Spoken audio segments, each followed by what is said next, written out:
লালচে হয়ে উঠছে লিচু গ্রাম বলে খ্যাত জামালপুরের প্রত্যন্ত এলাকার লিচু বাগান।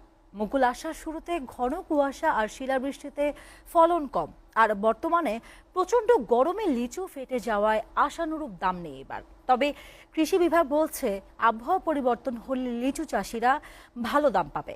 জামালপুর প্রতিনিধি ফজলে আলাহি মাকামের প্রতিবেদন। জামালপুর জেলার ৭ উপজেলায় প্রায় ৩৭০ হেক্টর জমিতে লিচুর আবাদ হয়েছে।